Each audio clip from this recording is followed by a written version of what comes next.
Koniak za 10 000 eur a pero za ďalšie 300. Toto je len zlomok faktúr ministerstva školstva, ktoré sú podľa niektorých učiteľov nevýhodné. Teraz hľadajú ďalšie a chcú tak štátu dokázať, že peňazí je dosť, len s nimi treba rozumne hospodáriť. Jeden učiteľ dokonca zašiel priamo na ministerstvo, aby si niektoré údaje overil osobne. A Janko Baček bol pritom. A to konkrétne k vozovému parku ministerstva a k jednej akcii v reštaurácii, ktorá mala stať viac ako 5 000 eur. Za to by bola aj slušná svadba. Učitelia vymenili opravovanie písomiek a chvíle voľna za hodiny a hodiny práce s kontrolou faktúr ministerstva školstva.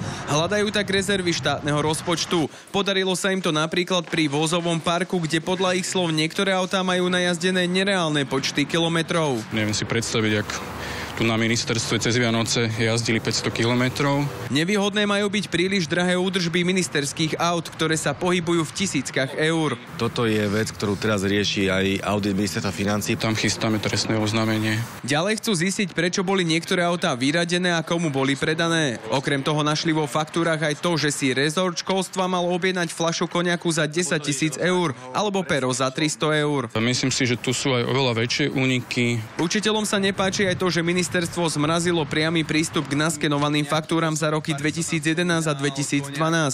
Zákon im neprikazuje publikovať celú faktúru, preto už zverejňujú len položky ako dodávateľ, číslo faktúry, dátum a sumu. Nepáči sa nám, akým spôsobom vlastne sú tie veci riešené, zatlkané, ako je vyvodzovaná zodpovednosť. Hovorca napriek tomu takúto aktivitu víta. Je to iniciatíva, ktorá u nás má stále otvorené dvere. Učitelia budú v kontrole faktúr pokračovať až dovtedy, kým im budú sily stačiť, respektíve dokým niečo nezmenia. Že to dotiahneme hlavne do nejakých dôsledkov, že budú potrestaní vinníci alebo minimálne budú vyvodené nejaké zodpovednosti. Jan Baček, televízia Joj.